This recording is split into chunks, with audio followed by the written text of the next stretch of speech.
أعوذ بالله من الشيطان الرجيم. بسم الله الرحمن الرحيم.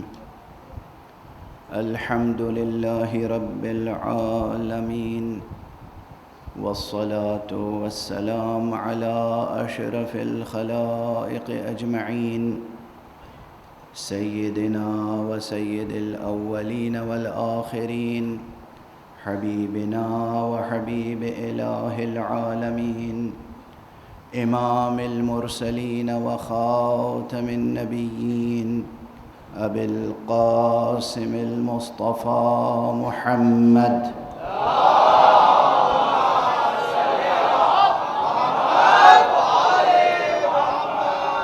وعلى أهل بيته الطيبين الطاهرين الهداة المهديين المعصومين المظلومين، واللعنة الدائمة على أعداء الحق والدين. أما بعد، فقد قال الله تعالى عز اسمه في محكم كتابه ومتقن خطابه: بسم الله الرحمن الرحيم. الله نور السماوات والأرض، مثل نوره كمشكاة فيها مصباح، المصباح في زجاجة، الزجاجة كأنها كوكب دري يوقد من شجرة مباركة زيتونة لا شرقية ولا غربية، يكاد زيتها يضيء ولو لم تمسسه نار، نور على نور. صدق الله العلي العظيم.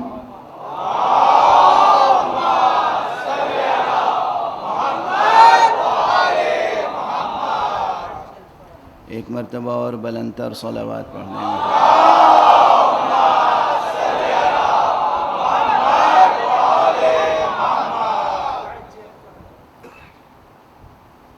خالق کائنات کی وہ کتاب جو سر بسر کتاب نور ہے، اس کی آیت نور جو ایک امتیازی شان رکھتی ہے، وہ سرنامہ بیان ہے۔ سورہ مبارک نور کی 35ویں آیت ہے۔ انشاءاللہ مومنین کو یہ آیت ویسے ہی حفظ ہوگی، یاد ہوگی انشاءاللہ، اور اس کا جو ظاہری ترجمہ ہے اس سے بھی بہت سے حضرات واقف ہوں گے، اور اگر واقف نہیں ہیں تو اب یہ عہد کر لیں کہ واقف ہو جائیں گے۔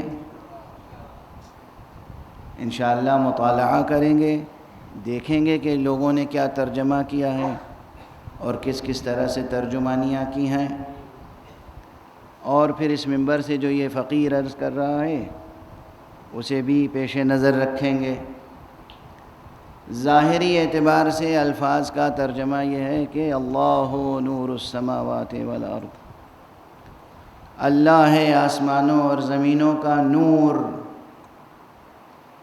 مثل نورہ کمشکات، اس کے نور کی مثال ایسی ہے کہ جیسے ایک چراغدان میں، ایک طاق میں کوئی چراغ رکھا ہوا ہو، اس چراغ پر ایک نفیس فانوس ہو آب گینے کا، اور یعنی شیشے کا، صاف و شفاف و لطیف و نفیس،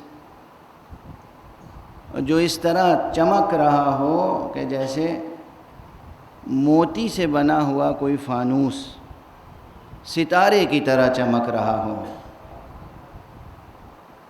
اب یہ جو تشبیہ ہے، ظاہر ہے کہ حق سبحانہ و تعالیٰ کا کلام ہے، اللہ کا کلام ہے۔ یہ یاد رکھیے، یہ کسی شاعر کا کلام نہیں ہے، یہ کسی خطیب کا کلام نہیں ہے، یہ کسی ادیب کا کلام نہیں ہے، یہ خالق کا کلام ہے۔ اس نے اپنے نور کی مثال دی ہے۔ یہیں پر ایک سوال قائم ہو جاتا ہے کہ اسی قرآن مجید میں جب حق سبحانہ و تعالی فرما چکا ہے کہ لیس کمثلہ شیء، اللہ کے جیسی کوئی شے ہے ہی نہیں، تو یہاں کیسے فرما رہا ہے کہ اس کے نور کی مثال ایسی ہے اور ایسی ہے اور ایسی؟ اس کے معنی یہ ہے کہ جہاں فرمایا گیا لیس کمثلہ شیء، اللہ کے جیسی کوئی شے نہیں ہے، وہاں مراد ہے ذات حق۔ واضح ہے؟ اب قرآن کی تکذیب جو بھی کرے گا وہ دائرہ اسلام و ایمان میں نہیں رہ سکتا، کوئی بھی ہو، کتنے ہی لمبے چوڑے کلمے پڑھتا ہو، کسی بھی بزم میں جاتا ہو، کسی کا بھی نام لیتا ہو، اگر خود ذات حق سبحانہ و تعالی، اللہ سبحانہ و تعالی کی ذات کا مثل کسی کو بھی قرار دے گا وہ کافر ہوگا، مشرک ہوگا، مومن نہیں ہو سکتا۔ اور اس بیان کی روشنی میں یہاں طے کرنا ہوگا کہ یہاں مراد دراصل ذات خدا کی تشبیہ نہیں ہے، نور خدا سے مراد وہ نظام ہدایت ہے جو پروردگار عالم کی طرف سے قائم کیا گیا ہے۔ کل اور پرسوں کی تقریر میں جو میں نے عرض کیا تھا کہ کلید قفل ابجد، یعنی یہ سمجھیے کہ یہ تشبیہ اور استعارے کا نظام قائم ہے، تو یہ تشبیہ کس کی دی جا رہی ہے؟ اللہ کی۔ مگر ممکن ہے اللہ کی تشبیہ؟ نہ اللہ سبحانہ و تعالی کی ذات کا کوئی شبیہ بن سکتا ہے۔ توحید کے جتنے بھی مراتب ہیں، توحید ذات، توحید صفات، توحید اسماء، توحید افعال، نہ کوئی اللہ کی ذات جیسی کوئی ذات ہے اور نہ اس کے صفات اور افعال کے جیسے کسی اور کے صفات اور افعال ہیں۔ یہ ذہن عالی میں رہے۔ اللہ کے مثل اگر آپ نے کسی کو قرار دیا تو قرآن کی تکذیب ہے، نعوذ باللہ، خود قرآن کو جھٹلا رہے ہیں آپ۔ اللہ بے مثل ہے، بے نظیر ہے، کوئی اس کی شبیہ نہیں ہے۔ واضح ہے؟ یہاں جو مثال خود حق سبحانہ و تعالی دے رہا ہے وہ توجہ دلا رہا ہے اس نظام کی طرف جو اس نے تمام مخلوقات، تمام ممکنات کے لیے نظام علم و ہدایت قائم کیا ہے، اس کی مثال دے رہا ہے۔ اللہ نور السماوات والارض، اللہ آسمانوں اور زمینوں کا نور ہے، یعنی اللہ آسمانوں اور زمینوں کو روشن کرنے والا ہے۔ کس چیز سے روشن کرنے والا ہے؟ علم سے، ہدایت سے، برہان سے، عرفان سے۔ ہمارے اور آپ کے قلوب کو، ہمارے اور آپ کے اذہان کو کس چیز سے پروردگار عالم منور فرمائے گا؟ اور منور فرماتا ہے جو نور بخشتا ہے پروردگار آپ کو ہر شخص کو۔ یہ یاد رکھیے گا، کوئی ایک فرد بشر بھی روئے زمین پر ایسا نہیں ہو سکتا جس کی حجت خدا پر قائم ہو جائے کہ وہ کہہ سکے ہم تک نور ہدایت نہیں پہنچا، ہم تک تیرا تعارف نہیں پہنچا، ہم تک تیری حجت نہیں پہنچی۔ یہ ممکن نہیں ہے، یہ ممکن نہیں ہے کہ کسی کی حجت خدا وند قدوس پر قائم ہو جائے۔ اللہ کی حجت ہر مخلوق پر قائم ہے اور قیامت تک قائم ہوتی رہے گی۔ یہاں یہی بات یاد رکھیے کہ جو تہ در تہ تشبیہ ہے، استعارہ ہے، جو سملی ہے، جو میٹافر ہے، یہ میٹافوریکل ایکسپریشن اس نظام علم و ہدایت کے لیے ہے جو نظام علم و ہدایت اللہ سبحانہ و تعالی نے اپنے مخلوقات کو ہدایت فرمانے کے لیے قائم کیا ہے۔ اور اللہ کس ذریعے سے ہدایت فرماتا ہے؟ ہر وہ فرد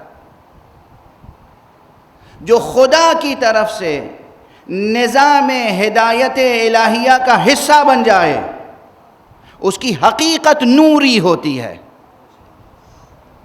چاہے محمد مصطفیٰ صلی اللہ علیہ وآلہ وسلم،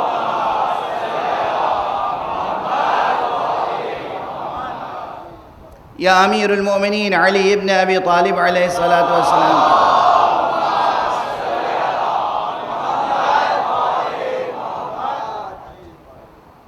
یا حضرت زہرا سلام اللہ علیہا کا،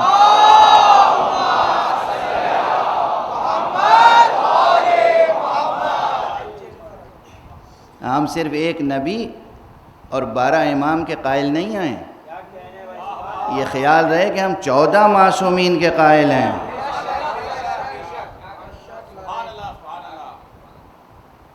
ہم صرف حضرت خاتم النبیین صلی اللہ علیہ وآلہ وسلم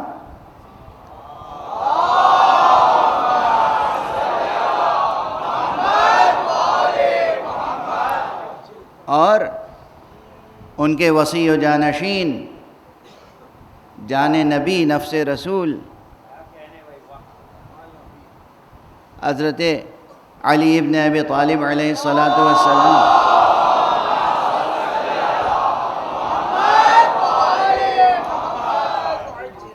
کی ذات گرامی سے لے کر اور ان کے دونوں فرزند حضرت امام حسن مجتبی علیہ السلام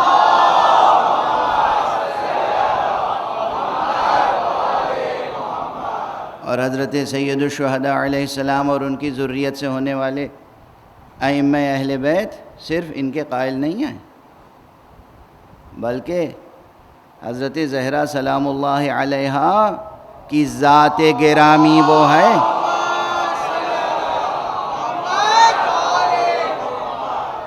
میرا جی چاہتا ہے کہ ایک مرتبہ اور سب لوگ ہم آہنگ ہو کر مل کر ایک بلند صلوات پڑھیں۔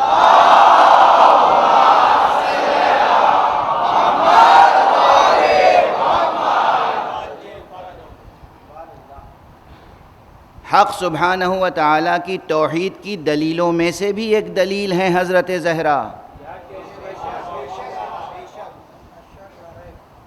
جملہ یاد رہے گا جوں کا توں؟ اللہ کی وحدانیت پر قائم ہونے والی جو بڑی بڑی دلیلیں ہیں ان میں سے ایک حضرت زہرا ہیں۔ بچوں کو سمجھانے کے لیے اگر ہم کہیں کہ کبھی کبھی چیزوں کی تعداد بہت ہوتی ہے اور مرتبے مختلف ہوتے ہیں، اب جیسے مثلاً ہندوستان بھر میں ہائی اسکول کا رزلٹ آئے تو اس میں ایک عنوان ہی ہوتا ہے کہ پوری کنٹری میں کس نے ٹاپ کیا تو ایک ہی نام لیں گے آپ، اور اگر یہ سوال ہو کہ پوری کنٹری میں 5 نام بتائیے جو ٹاپرز ہیں سب سے زیادہ تو 5 نام لیں گے آپ، اور کہا جائے 10 نام بتائیے تو 10 نام لیں گے، ہے نا؟ اللہ سبحانہ و تعالی کی وحدانیت پر، اس کے وجود پر اور اس کی وحدانیت پر میں روز عرض کر رہا ہوں کہ ذرہ ذرہ اور لمحہ لمحہ گواہ ہے، دلیل ہے۔ لیکن اگر ہم کہیں اللہ کے علاوہ جو ما سوی اللہ پوری کائنات ہے، اس کائنات میں 5 سب سے بڑی دلیلوں کے نام بتائیے جو اللہ کی وحدانیت پر ہیں۔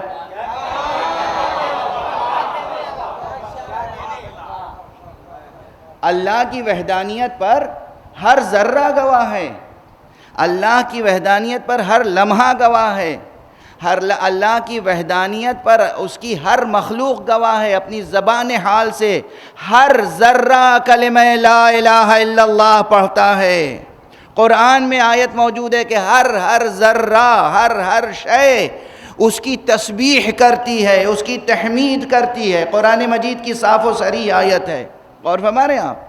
لیکن اگر میں یہ پوچھوں کہ اس پوری کائنات میں 5 سب سے بڑی دلیلیں بتائیے کہ جو اللہ کی وحدانیت پر دلیلیں ہوں، 5 بڑی دلیلیں، تو کون سے نام لیں گے آپ؟ کیا آپ کو بتانا پڑے گا؟ کہاں سے یہ فہرست ملے گی؟ کہیں سے نہیں ملے گی۔ جہاں توحید اور شرک، توحید اور تثلیث کا ٹکراؤ ہوا ہو، وہاں جو تثلیث کے مقابلے میں توحید پیش کرنے گئے ہوں اور جن کے چہرے دیکھ کر تثلیث والے شکست قبول کرنے پر مجبور ہو گئے ہوں، وہ 5 نام یاد رکھیے گا۔ یعنی مباہلے میں جو گئے تھے، خدا کی قسم پوری کائنات میں وحدانیت خدا پر 5 سب سے بڑی دلیلوں کے نام ہیں: محمد، علی، فاطمہ، حسن اور حسین۔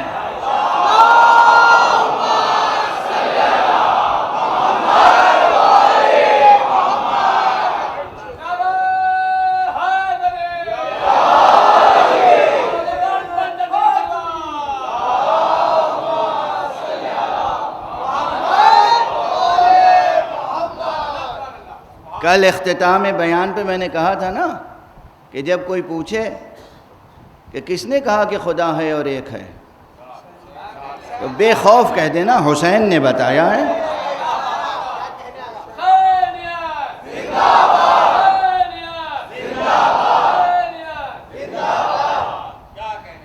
اب اگر اور پوچھے اور کون، یہ یاد رکھیے، ابھی ایک جملہ عرض کروں گا، اور وہ جملہ بہت مجھ جیسے طالب علم کے لیے تو بہت قیمتی جملہ ہے۔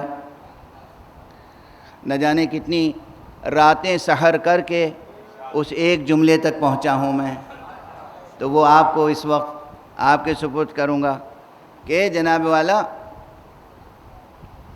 یہ 5 نام تو یاد ہو گئے نا۔ یہ کائنات میں سب سے بڑی دلیلیں ہیں اللہ کی وحدانیت کی، اللہ کے ہونے اور اللہ کے ایک ہونے کی،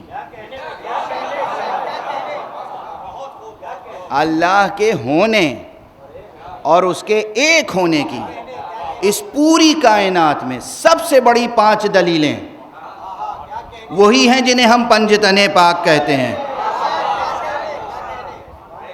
یہ وہی شخصیتیں ہیں، وہی ہستیاں ہیں کہ جو مباہلے میں گئی تھیں۔ کس لیے گئی تھیں؟ کس لیے یہ شخصیتیں گئی تھیں مباہلے میں؟ ایشو کیا تھا؟ مسئلہ کیا تھا؟ قضیہ کیا تھا؟ ڈسپیوٹ کیا تھا؟ سامنے سوال کیا تھا؟ کیا اب دست ادب جوڑ کے معذرت کر کے میں اسی طرح عرض کروں، کیا محمد ابن عبداللہ کو کوئی بادشاہت چاہیے تھی؟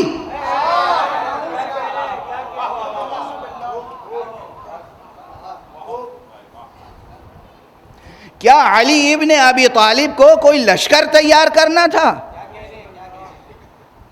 کیا انہیں اپنے لیے دنیا میں کچھ خزانہ، کچھ جائیدادیں یا کوئی مملکت قائم کرنی تھی؟ ایشو کیا تھا مباہلے میں؟ توحید اور شرک کا مقابلہ تھا، وحدانیت اور تثلیث کا مقابلہ تھا۔ اگر اس دن وحدانیت کو فتح حاصل ہوئی تو تمام فرزندان توحید کو اس دن عید مباہلہ منانا چاہیے۔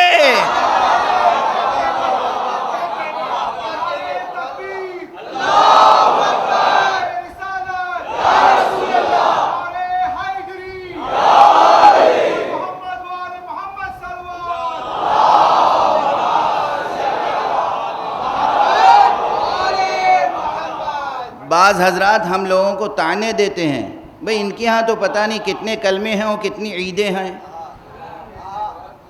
وہ لوگ تو بس 2 عیدیں جانتے ہیں، ایک عید فطر جس پہ فطرہ ملتا ہے،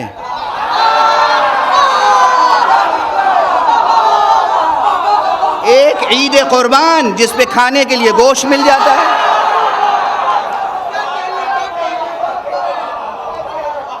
بھائی یہ دونوں عیدیں ہیں, یہ دونوں مسلمانوں کی عیدیں ہیں.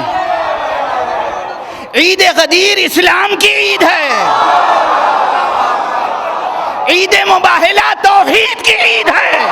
صلوات پڑھ دیں محمد و آل محمد.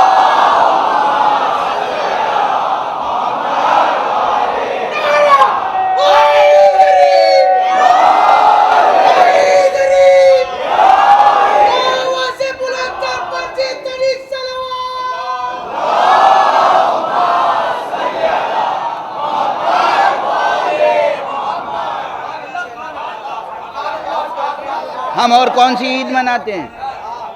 کون سی عید مناتے ہیں ہم؟ جب بھی توحید کا پرچم بلند ہوتا ہے تو ہمارے لیے عید ہوتی ہے.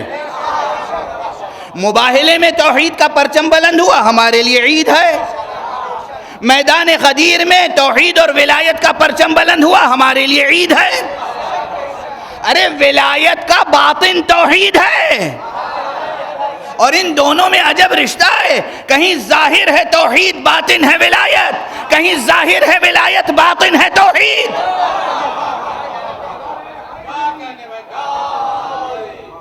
سمجھنے کی کوشش کریں.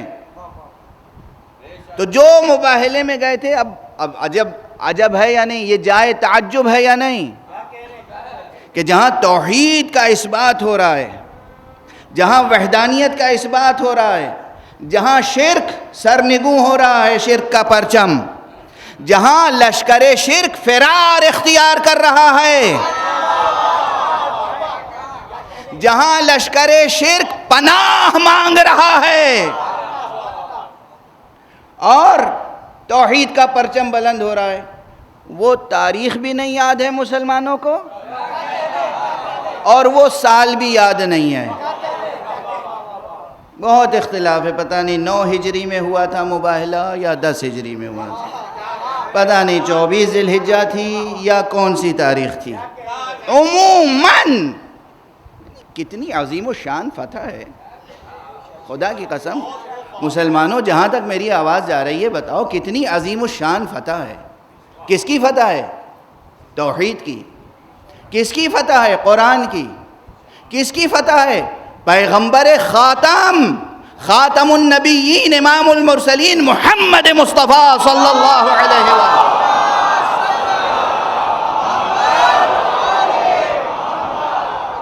اتنی عظیم الشان فتح کہ جہاں ایک قطرہ لہو نہیں ٹپکا زمین پر, اور فتح حاصل ہو گئی.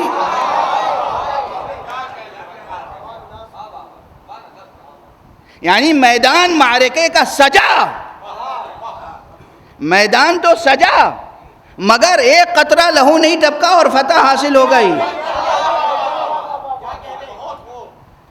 اور وہ اتنی بڑی عظیم الشان فتح آپ کو یاد نہیں ہے؟ آپ ذکر بھی نہیں کرنا چاہتے اس کا, سننا بھی نہیں چاہتے, پھر بھی فرزندان توحید میں شمار ہونا چاہتے ہیں.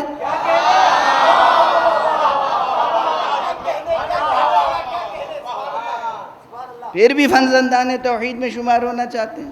بہرحال تو یہ یاد رکھیے گا, بہت سے حضرات کو یہ لفظ اچھا نہیں لگتا, پنجتن.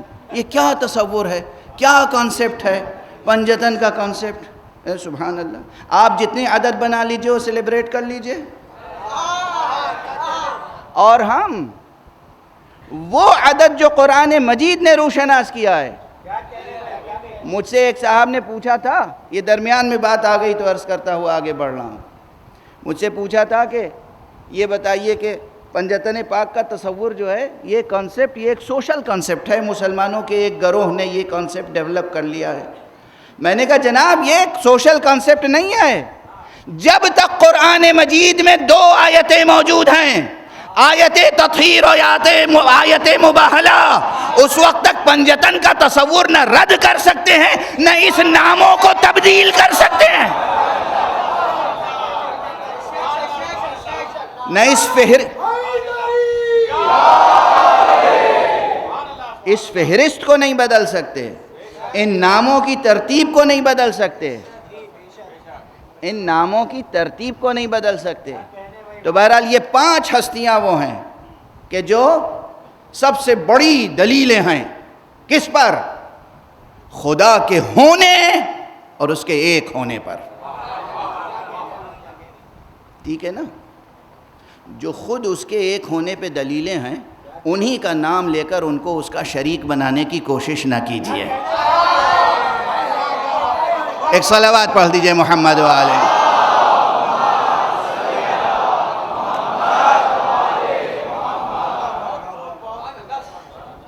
اچھا اب جو ایک جملہ کہنا چاہ رہا ہوں، اب جو وہ جملہ جس کے لیے یہ درمیان میں آ گئیں باتیں، شاید اس میں سے کچھ مکرر جملے ہوں، پہلے عرض کر چکا ہوں گا کہیں. ان 5 دلیلوں پر یا دلیل حضرت امام حسین علیہ السلام پر میں کس لیے اس قدر تاکید کر رہا ہوں؟ اصل یہ تو حقیقت ہے، میں صرف توجہ دلا رہا ہوں. یہ کوئی نظریہ میں نہیں پیش کر رہا ہوں اپنی طرف سے، یہ تصور کوئی نیا نہیں پیش کر رہا ہوں. آپ مجھے داد نہ دیجئے، آپ غور کیجئے کہ میں صرف اس پہ تاکید کر رہا ہوں. کیوں؟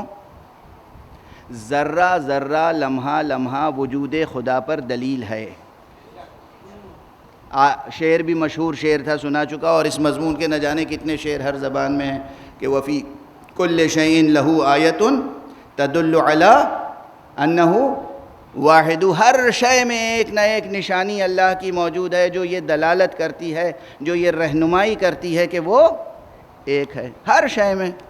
اچھا ویدانت کیا ہے؟ ویداز میں جو اللہ کی ایکتا کا تصور ہے وہ کیا ہے؟ حقیقت میں ویدوں میں اور اپنشد میں اور پرانوں میں جو ہمارے اس ملک کی کتابیں ہیں، ان میں جو ویدانت کا تصور ہے، جو کانسیپٹ ہے، بالکل وہی ہے جو توحید کا تصور ہے. بالکل وہی ہے. اسی لیے تو کہا جاتا ہے ایشور نراکار ہے. ایشور ایک ہے اور نراکار ہے، یعنی اس کا کوئی آکار نہیں ہے، اس کی کوئی شکل صورت نہیں ہے، اور وہ ہے اور ایک ہے. اور وہ بھی کیسا ہے؟ اس کی ایکتا سنکھیاتمک ایکتا نہیں ہے، اسنکھیاتمک ایکتا ہے. اب اس سے زیادہ آسان تو نہیں کر سکتا میں. یعنی انگریزی میں کہتے ہیں، 2 لفظ ہیں انگریزی میں، نیومیریکل وننس اور ان نیومیریکل وننس. نیومیریکل وننس، ان نیومیریکل وننس. فارسی اور اردو میں ہم لوگ کہتے ہیں وحدت عددی یا وحدت غیر عددی. یہ وحدت غیر عددی اور وحدت عددی میں کیا فرق ہے؟ وحدت عددی نیومیریکل وننس، سنکھیاتمک ایکتا، یہ کیا ہے؟ وہ ایک جس کا بالکل ویسا ہی جیسا دوسرا ایک موجود ہو یا وجود میں آ سکے. واضح ہے؟ وہ ایک کہ بالکل ویسا ہی دوسرا بھی ایک یا ایک سے زیادہ وجود میں آ سکے، تو ایک کے بعد ایک مل کے 2 ہو جائیں گے، 3 ہو جائیں گے، 4 ہو جائیں گے. عدد بڑھتا چلا جائے گا، تعداد بڑھتی چلی جائے گی. آپ انسان ہیں، بالکل آپ ہی کی طرح کا ایک اور انسان یہ برابر میں بیٹھا ہوا ہے. آپ ایک ہیں مگر آپ کی وننس کون سی ہے؟ سنکھیاتمک ایکتا. کیوں سنکھیاتمک ہے؟ چونکہ یہ دوسرا شخص جو برابر میں ہے، یہ اور یہ مل کے 2 ہو جائیں گے. یہ سمپل ارتھمیٹک سمجھ میں آ رہی ہے؟ اسنکھیاتمک ایکتا کیا ہے؟ وہ ایک. ان نیومیریکل وننس کیا ہے؟ وہ ایک کہ اس جیسا کوئی دوسرا ہو ہی نہیں سکتا. واضح ہے؟ ان نیومیریکل وننس، وحدت غیر عددی، اسنکھیاتمک ایکتا. تو یہ وہ توحید ہے جو خود پران میں موجود ہے، جو خود اپنشد میں موجود ہے، جو خود ویداز میں موجود ہے، اور وہی ایکتا کا تصور قرآن میں موجود ہے. تو اللہ کے ایک ہونے پر کلمہ لا الہ الا اللہ کہنے پر زیب نہیں دیتا کہ قرآن والے قرآن والوں سے ٹکرائیں.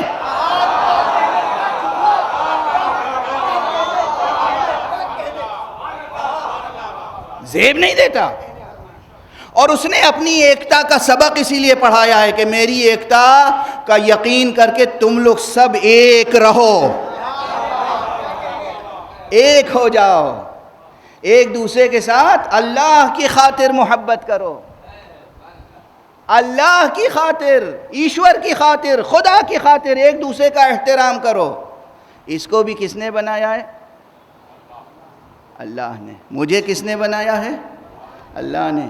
تو مجھے کیا حق ہے کہ میں اس کی جان لے لوں، یا اسے کیا حق ہے کہ میری جان لے لے؟ اس لیے کہ نہ اس کو میں نے بنایا. جس چیز کو آپ بنائیں آپ کو حق ہے بگاڑنے کا. جسے میں بناؤں مجھے حق ہے کہ 1000 بار بناؤں 1000 بار بگاڑوں. جسے میں نے بنایا نہیں اسے مجھے بگاڑنے کا کیا حق ہے؟ سمجھ میں آ رہی ہے بات؟ اسی لیے ایک حدیث ہے، ایک واقعہ ہے دور پیغمبر کا صلی اللہ علیہ وآلہ وسلم.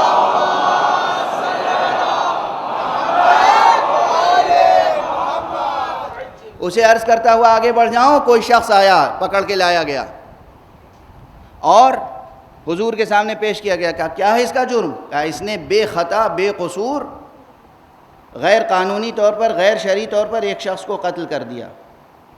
حضور غیظ و غضب کے عالم میں اس سے متوجہ ہوئے اور فرمایا کیا کہ تو نے اللہ کی بنائی ہوئی عمارت کو منہدم کر دیا. یعنی یہ جو انسان ہے اسے کس نے بنایا؟ یہ عمارت ہے. عمارت، آپ کا وجود ایک عمارت ہے، ایک تعمیر ہے، ایک قلعہ ہے، ایک قصر ہے. آپ کیا سمجھتے ہیں اپنے آپ کو؟ اللہ نے تعمیر کیا ہے آپ کو، اللہ کی تعمیر ہیں آپ. حضور نے کہا تو نے اللہ کی بنائی ہوئی عمارت کو منہدم کر دیا، وائے ہو تجھ پر. اب سمجھ میں آ رہا ہے کہ توحید کے ساتھ احترام انسانیت کا پیام کیسے جڑا ہوا ہے. ہر انسان محترم ہے، ہر انسان محترم ہے جب تک کہ وہ قانون کے دائرے میں خود اپنے آپ کو غیر محترم نہ بنا دے. واضح ہے؟ بات سے بات نکلتی چلی آئی تو میں یہاں تک آ گیا، اس لیے کہ یہ پیغام بھی ضروری ہے. میں نے پہلے ہی عرض کیا تھا کہ جس قدر موقع ملا مجھے برادران وطن تک بھی کچھ پیغام پہنچانے ہیں. تو یاد رکھیں یہ بات کہ ہر شے میں یوں تو اللہ کی ایک نشانی ہے، آپ بھی اللہ کی ایک نشانی ہے، لیکن اس کی وحدانیت پر 5 بڑی نشانیاں ہیں. یہ ان پر کیوں تاکید کر رہا ہوں؟ توجہ ہے، یہ ذرہ ذرہ اللہ کی وحدانیت پر دلیل ہے نا، مگر لوگ روندتے ہوئے گزرتے ہیں ذروں کو اور اللہ کا کلمہ نہیں پڑھتے. شرک نہیں دور ہوتا، کفر نہیں مٹتا، الحاد باقی رہتا ہے. اشجار کے سائے میں بیٹھتے ہیں، ہر شجر کی ہر شاخ، ہر کلی، ہر گل کی ہر پنکھڑی اللہ کی وحدانیت پر دلیل دیتی رہتی ہے، مگر نہیں ماننے والے نہیں مانتے. اس سے بڑھ کر آگے چلوں، دست ادب جوڑ کے عرض کر رہا ہوں. قرآن مجید لوگ پڑھتے ہیں مگر تسلیم نہیں کرتے. مگر یہ جو 5 ہستیاں ہیں نا، میں پوری ذمہ داری سے عرض کر رہا ہوں، احادیث کے ذخیرے کو دیکھ لیجئے، تاریخ کے ذخیروں کو دیکھ لیجئے. ممکن نہیں ہے کہ کوئی واقعاً وجود مبارک و مقدس مصطفیٰ کے سامنے آئے اور پھر توحید کو قبول نہ کرے یا اپنی شکست قبول نہ کرے.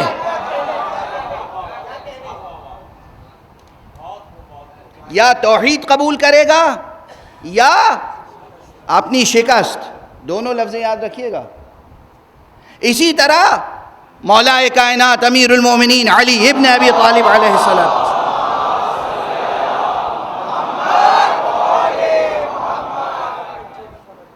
کوئی بھی ممکن نہیں ہے کہ منبر توحید پر امیر المومنین جیسا خطیب موجود ہو اور وہ آئے اور خطبہ علی سن کے اس کے دل و دماغ سے کفر و شرک کی تاریکیاں مٹ نہ جائیں.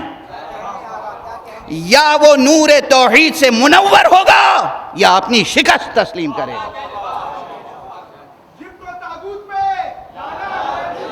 یہی کیفیت ہمارے خمسین و جمع میں سے ہر ایک کی ہے، اور یہی سبب ہے، یاد رکھیے، یہی سبب ہے کہ قرآن مجید جو لکھا ہوا دو دفتیوں کے درمیان ہے، اسے ہم کہتے ہیں قرآن صامت، یعنی یہ ہے خاموش قرآن. ہم محمد اور آل محمد کو کہتے ہیں قرآن ناطق، یہ ہے بولتے ہوئے قرآن. کوئی حرف باطل کہہ کے گزر جائے، یہ دو دفتیوں کے درمیان قرآن خاموش رہے گا، مگر ممکن نہیں ہے کہ محمد اور آل محمد خاموش رہ جائیں. صلوات پڑھ دیں محمد و آل محمد.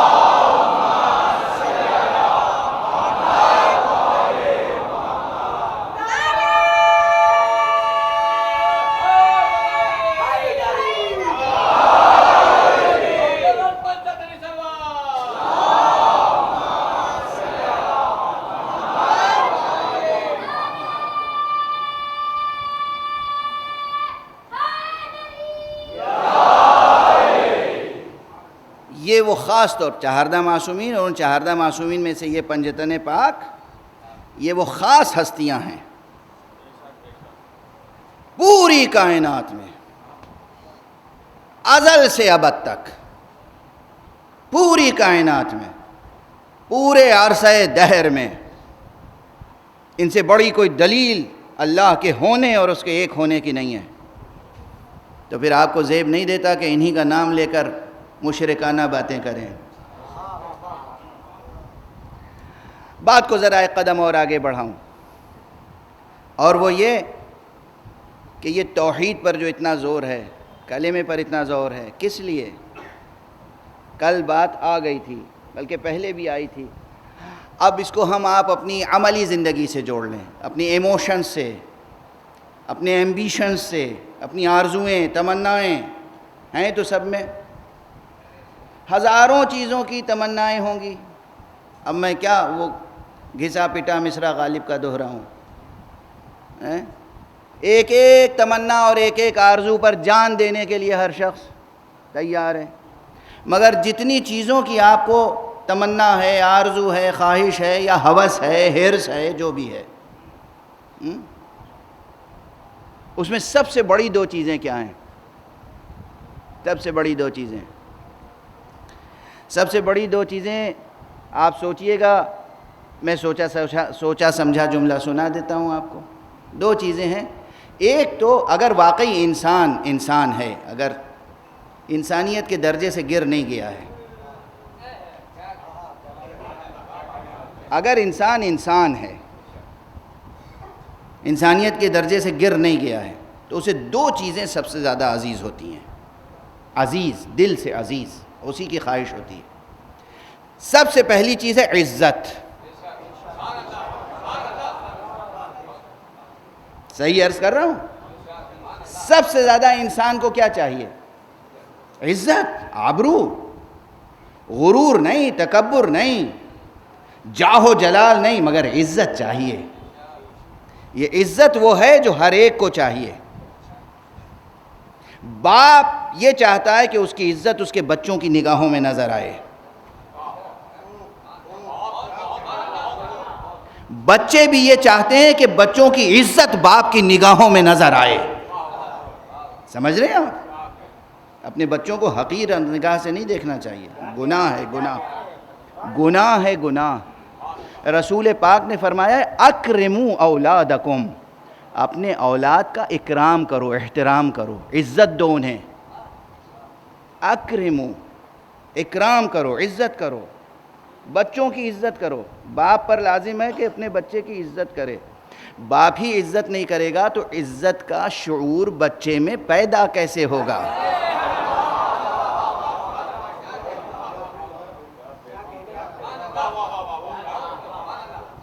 واضح ہے نا؟ یہ ویلیوز، یہ اقدار، بات آ گئی اقدار کی. یہ ویلیوز کہاں سے پروان چڑھیں گے؟ تو عزت ایک چیز ہے جو ہر ایک کو چاہیے. باپ بیٹا ہو، بھائی بھائی ہو، میاں بیوی ہوں، عزیز ہوں، رشتہ دار ہوں، ددیالی ہوں، ننیالی ہوں، سسرالی ہوں،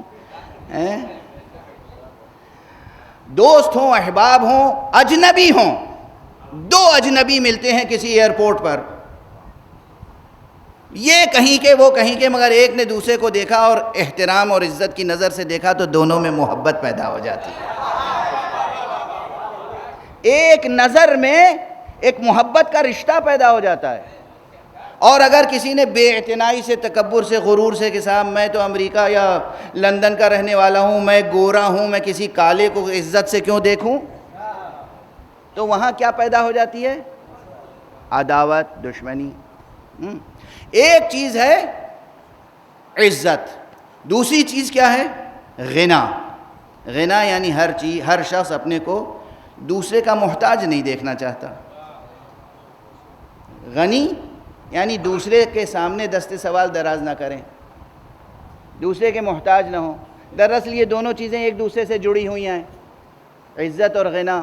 اگر انسان میں غنا نہیں ہوگا، استغنا نہیں ہوگا، غنی نہیں ہوگا، تو وہ کسی نہ کسی کے سامنے دست سوال دراز کرے گا، اور جب دست سوال دراز کرے گا تو اپنی آبرو کھو بیٹھے گا۔ تو دو چیزیں سب سے زیادہ اہم ہیں، عزت اور غنا۔ عزت اور غنا، پوری انسانیت میں دو چیزیں سب کو چاہیے، عزت، آبرو اور غنا۔ ہمارے اور آپ کے معلم توحید، معلم انسانیت، شہید حق، قتیل ظلم، امام الشہداء ابو عبداللہ الحسین علیہ السلام فرماتے ہیں،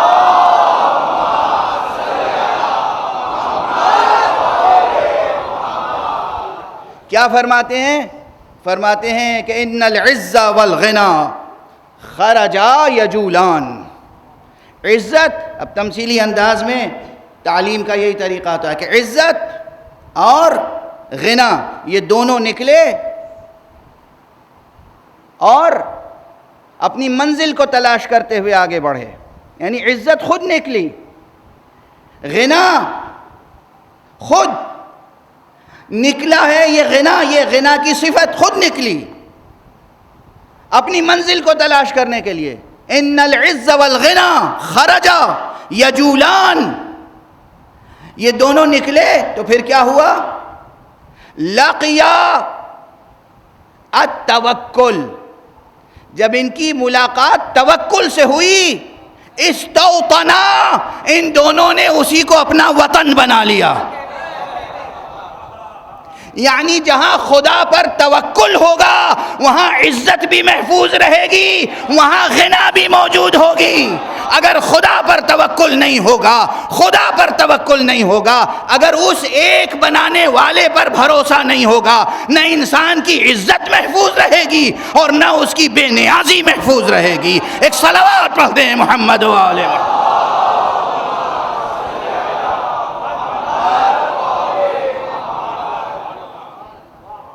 اب سمجھ میں آئی بات کہ توحید کا کس لیے پیغام اتنا بار بار دیا گیا؟ توحید، توحید، توحید، لا الہ الا اللہ، لا الہ الا اللہ، لا الہ الا اللہ۔ آدم سے لے کر خاتم تک، اور خاتم کے بعد اس وصی و جانشین پیغمبر سے لے کر اور قائم آل محمد تک،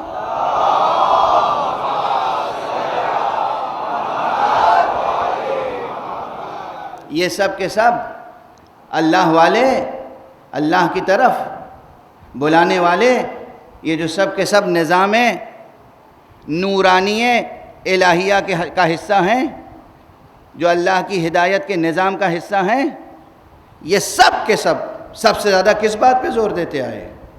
خدا، توحید، توحید، توحید، خدا، خدا، خدا۔ کس لیے؟ تاکہ خدا کی عزت محفوظ رہے، تاکہ خدا کا خزانہ بھر جائے، تاکہ آپ میں سے ہر ایک کی عزت محفوظ رہے۔ اللہ اپنے بنائے ہوئے کسی بندے کو یہ اجازت نہیں دیتا کہ وہ اپنی عزت گنوا دے۔ یہ بھی حدیث ہے، حدیث قدسی اور حدیث مسند ہے، حدیث مرفوع ہے۔ کہ پیغمبر نے فرمایا کہ اللہ سبحانہ و تعالیٰ نے اپنے مومن بندوں کو ہر چیز کی اجازت دی ہے مگر کسی کے سامنے ذلیل ہونے کی اجازت نہیں دی۔ اللہ نے اپنے مومن بندوں کو ہر چیز کی اجازت دی ہے مگر کسی کے سامنے ذلیل ہونے کی اجازت نہیں دی۔ تو جینا ہو تو عزت سے جیو، جینا ہو تو بے نیازی سے جیو۔ عزت اور بے نیازی سے جینے کا ذریعہ کیا ہے؟ خدا پر توکل۔ خدا پر توکل سیکھنا ہو تو کہاں سے سیکھو گے؟ سوائے در معصومین کے اور کہیں یہ سبق مل نہیں سکتا۔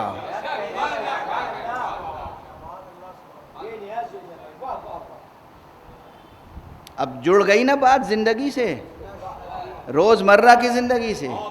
جب تک ہماری اور آپ کی روزمرہ زندگی سے بات مربوط نہ ہو، جڑے نہیں، اس وقت تک مولا خود اپنے ذکر سے راضی نہیں ہوں گے۔ پوچھیں گے تم نے ادھورا پیغام پہنچایا، تم نے ہمارا نام تو سنا دیا، یہ تو بتایا ہی نہیں ہمارے چاہنے والوں کو کہ ہمارا نام لینے سے ان کا بھلا کیا ہوگا۔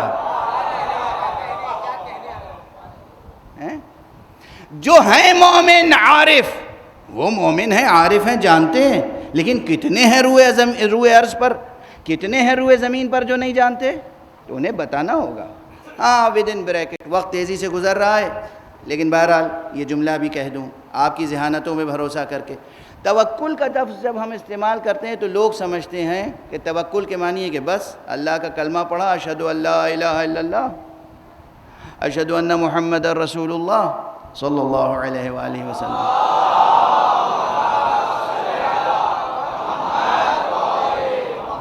اور بس اب ہو گیا۔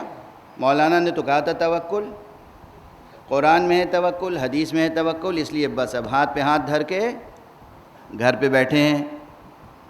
فقر و فاقہ ہے، جہالت ہے، تنگی ہے، تاریکی ہے، کہ بھئی آپ نکلتے کیوں نہیں، کام کیوں نہیں کرتے، علم کیوں نہیں حاصل کرتے، کوشش کیوں نہیں کرتے؟ میں تو توکل اختیار کیے ہوئے ہوں۔ یہ کانسیپٹ صحیح نہیں ہے، ایبسولوٹلی رانگ۔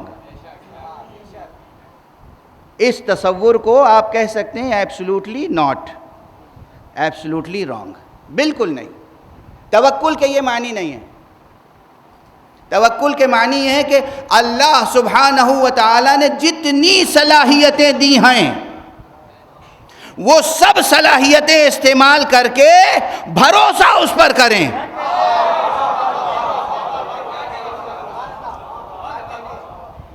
اور اس کی عام مثال، وہ مثال کسانوں پر پوری دنیا میں ظلم ہوتا ہے، ہمیشہ ہوا ہے۔ کسانوں پر، مزدوروں پر، یہ جو نچلا طبقہ سمجھا جاتا ہے، حالانکہ جو لوگ اپنے کو اوپر کا طبقہ سمجھتے ہیں وہ یہ نہیں جانتے کہ اگر کسی عرش میں پائے لگے ہوئے نہ ہوں تو عرش ٹھہرے گا کہاں؟ کسی کرسی کے پائے نہ ہوں تو وہ کرسی بلند کیسے ہوگی؟ تو یہ مزدور، یہ محنت کش، یہ کھیتوں میں زراعت کرنے والے، کھیتی کرنے والے کسان، اگر یہ ختم ہو گئے دنیا سے تو آج جس بلند کرسی پر یا جس اونچے عرش پر آپ بیٹھے ہوئے ہیں اس کا وجود ہی ختم ہو جائے گا۔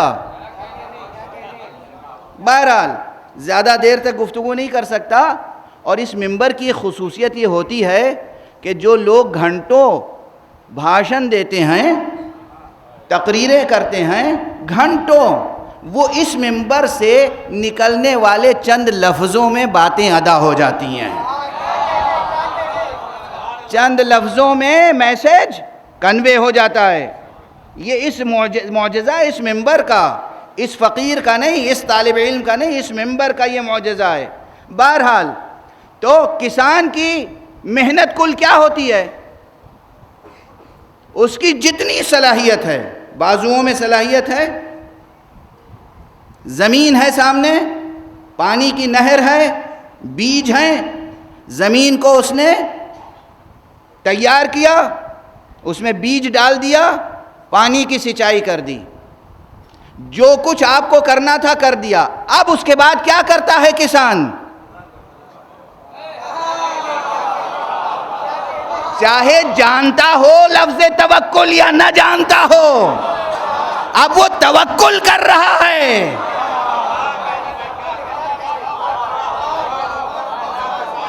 زمین پہ ہل چلایا، جوتی بوئی، زمین دانے چھیٹ دیے، سچائی کر دی، اب اس کے بعد اس کے اختیار میں کیا ہے؟ کچھ نہیں، اب انتظار کرو، اس کی مرضی ہوگی تو کھیت لہلہائے گا،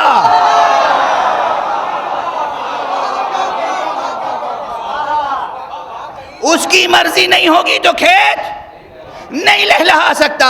جس طرح زراعت میں، کھیتی میں یہ مسئلہ ہے، اسی طرح زندگی کے ہر شعبے میں یہ مسئلہ ہے۔ تعلیم ہو، بزنس ہو، نوکری ہو، زندگی کا کوئی بھی شعبہ ہو، اللہ سبحانہ و تعالیٰ نے جو بھی صلاحیت دی ہے وہ صلاحیت پوری کی پوری استعمال کرو، استعمال کرنے کے بعد اس پر بھروسہ کرو، اور اس نے وعدہ کیا ہے کہ ہم کسی کی کوشش کو رائیگاں نہیں کرتے۔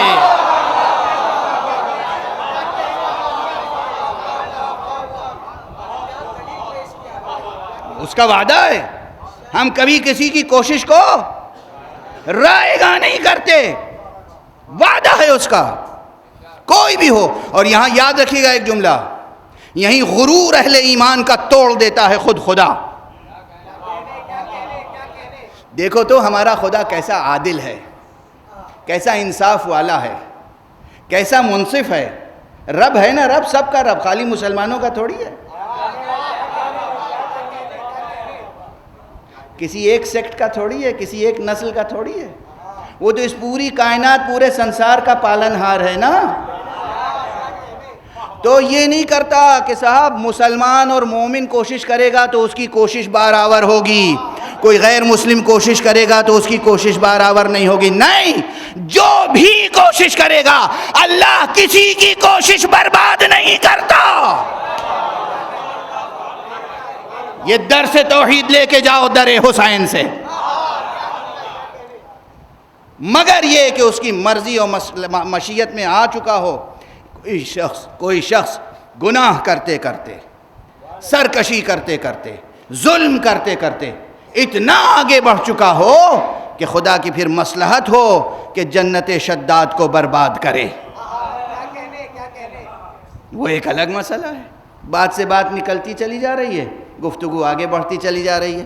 دامن بیان کو سمیٹ دوں صرف 2 اشاروں میں، تاکہ وقت کی محدودیت کے ساتھ آج آپ کے حصے میں جو آنسو ہیں وہ نظر کر سکیں۔ میں نے بار بار کہا نا آج کہ اس کائنات میں اللہ کی وحدانیت پر 5 بڑی دلیلیں ہیں، مگر ہماری زبان پر، میں بھی شامل ہوں، خدا کی قسم ہماری زبان پر سب سے زیادہ حسین کا نام کیوں آتا ہے؟ اب اس پر بس 2 اشارے۔ ایک روایت میری نظر سے گزری، اور وہ روایت یہ ہے کہ ایک مرتبہ رسول پاک کے بہت عظیم الشان صحابی، چاہنے والے صحابی، جن صحابی کی صحابیت میں ان کے بلند و بالا مرتبے میں کسی کو شبہ نہیں ہے، وہ ایک مرتبہ حضور کے پاس آئے، جناب سلمان فارسی۔ سلمان فارسی تو مشہور ہو گئے ہیں، لیکن معلوم ہے ان کو کس لقب سے پکارنا چاہیے؟ سلمان محمدی۔ کسی نے پوچھا سلمان تمہارے بابا کا نام کیا تھا؟ تو رسول نے سلمان سے پہلے کہا تم سمجھو کہ سلمان ابن اسلام، سلمان ابن اسلام، سلمان فرزند اسلام، سلمان محمدی۔ رسول کے پاس آئے اور کہا یا رسول اللہ میں اپنے دل کی ایک کیفیت بیان کرنا چاہتا ہوں، اور وہ کیفیت یہ ہے کہ میں جاننا چاہتا ہوں کہ کہیں میرے ایمان میں کوئی کمی تو نہیں ہے، یہ دل کی کیفیت میں کوئی نعوذ باللہ کوئی کمزوری تو نہیں ہے؟ کہا کیا ہے سلمان؟ کہا دیکھیے آپ نے اللہ کا تعارف کرایا ہم کو، اللہ سے آپ نے پہچانوایا، اور کہا اللہ کی محبت رکھو، ہمارے دل میں اللہ کی محبت ہے سب سے زیادہ، اس کے بعد آپ کی محبت ہے یا رسول اللہ، اور اس کے بعد آپ کے نفس رسول آپ نے پہچانوایا علی کی محبت ہے، یا رسول اللہ آپ کی بیٹی زہرا کی محبت بھی ہے، آپ کے دونوں نواسوں کی محبت بھی ہے، مگر یا رسول اللہ میرے دل کی کیفیت یہ ہے کہ حسین کے لیے میرے دل میں کچھ زیادہ ہی گداز ہے، حسین کے لیے دل کی حالت بگڑ جاتی ہے، عجیب کیفیت ہوتی ہے۔ پیغمبر کی آنکھوں میں آنسو آ گئے اور فرمایا سلمان یہ تو تمہارے ایمان کے کمال کی نشانی ہے، یہ تمہارے ایمان کے کمال کی نشانی ہے، یہ کوئی کمزوری نہیں ہے، یہ ہیں حسین، یہ ہیں حسین۔ اور اب بس یہ جناب سلمان فارسی کی کیفیت تھی جو صحابی پیغمبر تھے، یہ پیغمبر کے بزرگ صحابی تھے، سن و سال کے اعتبار سے بھی بزرگ صحابی تھے۔ اس زمانے میں پیغمبر کا ایک ننھا سا صحابی تھا، پیغمبر کا ننھا سا صحابی، نوخیز نوجوان، وہ بھی اس کی عجیب ادا تھی، رسول کو دیکھتا تھا، سب کو دیکھتا تھا، اپنے بابا کے ساتھ آتا تھا مسجد میں، گھر جاتا تھا، مگر جب آقا حسین کو دیکھتا تھا تو آقا حسین کے پاؤں کے نیچے سے مٹی اٹھا اٹھا کے سر پہ ڈالتا تھا۔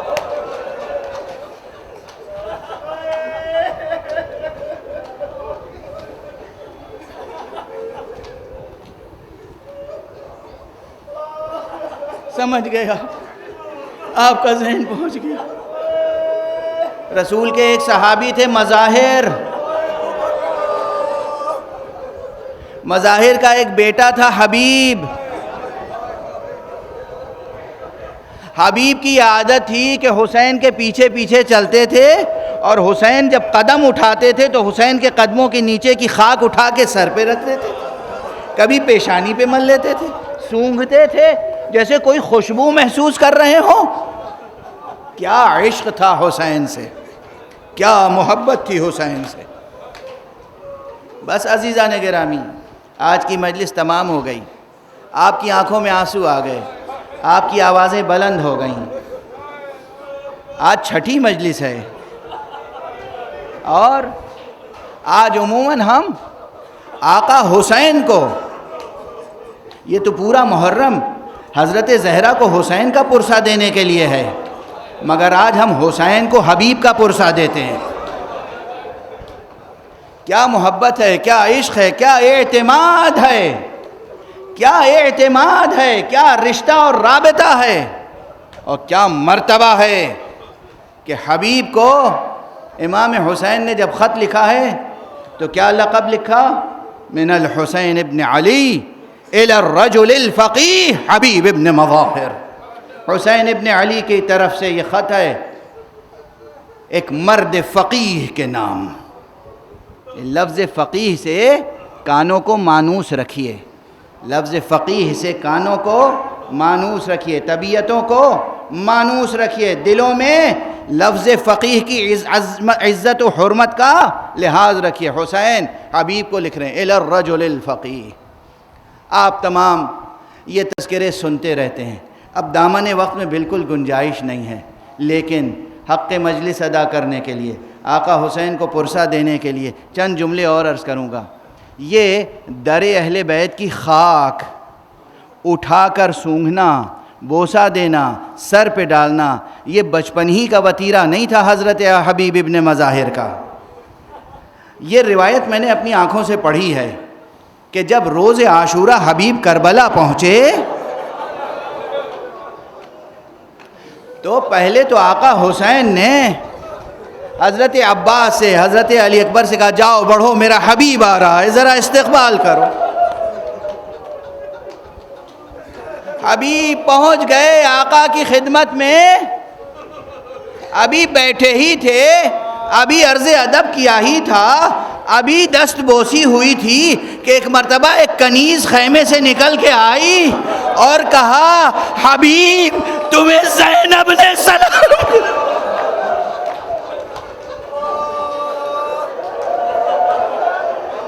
اب حبیب سے آقا کے پاس بیٹھا نہیں گیا، کہا آقا مجھے اجازت ہے کہ در خیمہ تک جاؤں۔ آقا حسین نے اجازت دی، حبیب خیمے کے پردے تک پہنچے، ایک مرتبہ آواز دی، نبی زادیوں میرا سلام، سر سے امامہ اتارا، در خیمہ کی خاک اٹھائی، سر پہ ڈالی، اب یہ وقت آ گیا ہے زینب مجھے سلام۔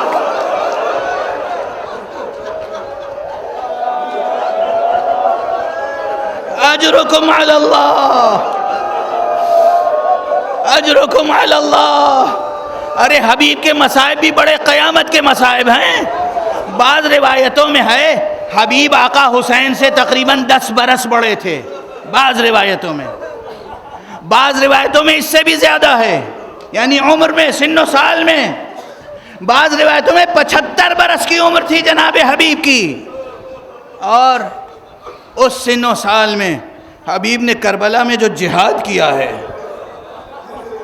اب وقت نہیں ہے، بالکل وقت نہیں ہے کہ میں تفصیل عرض کروں، بالکل وقت نہیں ہے کہ تفصیل عرض کر سکوں، وقت بھی ختم ہوا اور میری آواز بھی، میرے سینے کی طاقت بھی آج جواب دے رہی ہے، مگر بس ایک منظر کی طرف اشارہ کرنا چاہتا ہوں۔ حبیب کربلا میں شہید ہو گئے، جس طرح تمام اصحاب حسینی کا سر قلم کیا گیا، حبیب کا بھی سر قلم کیا گیا۔ حبیب کا سر قلم کر کے ایک شقی نے، جو حبیب کا قاتل تھا، یہ بے ادبی کی، یہ گستاخی کی، حبیب کا کٹا ہوا سر اپنے گھوڑے کی گردن میں باندھ دیا۔ اور 11 محرم کو جب کربلا سے اسیران حرام کوفے لے جائے گئے تو ان کے ساتھ ساتھ یہ شقی بھی تھا جس کے گھوڑے کی گردن میں حبیب کا سر آویزاں تھا، اور اس بھیڑ میں، اس مجمع میں، وہاں حبیب کا ایک بیٹا کھڑا ہوا تھا جس کا نام تھا قاسم ابن حبیب۔ بیٹے نے ایک مرتبہ دیکھا بابا کا سر گھوڑے کی گردن میں آویزاں ہے، پیچھے پیچھے چلنا شروع کیا، آنسو پوچھ رہا ہے، پیچھے پیچھے چلا جا رہا ہے۔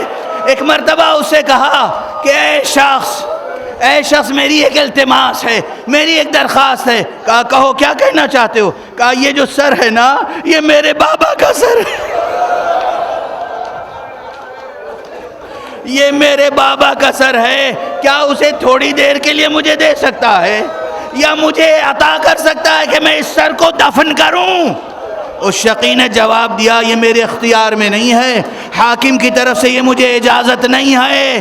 بچہ بہت تڑپا اور اس کے بعد اس مجمع سے چلا گیا۔ بعد میں جب موقع ملا تو اس نے انتقام لیا ہے، لیکن اس وقت وہ بچہ چلا گیا۔ کیوں؟ اس لیے کہ اس سے دیر تک بابا کا سر دیکھا نہیں جا رہا تھا۔ ہائے حسین کے بچے، ہائے عباس کے بچے، کربلا سے کوفہ، کوفے سے شام تک، سامنے نوک نیزہ پر حسین کا کٹا ہوا سر، اور مسلسل بچے دیکھ رہے ہیں، گریہ کر رہے ہیں، ماتم کر رہے ہیں، اور یتیمی کا لباس پہنے۔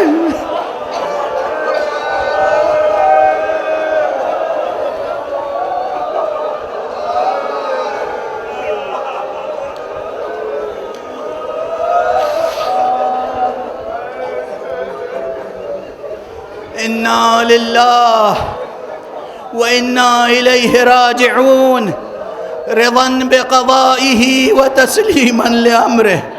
پروردگار ہمیں علوم قرآن اور معارف اہل بیت سے آشنا فرما۔ معبود پروردگار ملت اسلامیہ کو تہذیب محمد و آل محمد کے سانچے میں ڈھال دے۔ پروردگار معبود پوری انسانیت میں امن اور عافیت کی نعمتیں عطا فرما۔ جہاں جہاں بھی انسان بے چینیوں کا شکار ہیں، انسان بے امنیوں کا شکار ہیں، انسان جہالت اور غربت کا شکار ہیں، پروردگار غربت کو دور کر، جہالت کو دور کر، علم، صحت، عافیت عطا فرما۔ پروردگار ہمارے سروں پر ذمہ دار رہبر کا سایہ برقرار رکھ۔ پروردگار حضرت آیت اللہ العظمیٰ سید علی خامنئی کا سایہ برقرار رکھ، ان کو اپنی تائیدات الہیہ کے سائے میں رکھ۔ پروردگار حضرت آیت اللہ العظمیٰ سید سیستانی کا سایہ ہمارے سروں پر برقرار رہے اور مرجعیت رشیدہ اپنی خدمتیں انجام دیتی رہے۔ پروردگار حضرت ولی عصر کو اذن ظہور عطا فرما اور ان کے ہاتھوں سے اپنی رحمت و رافت و عدالت کا پرچم لہرا دے۔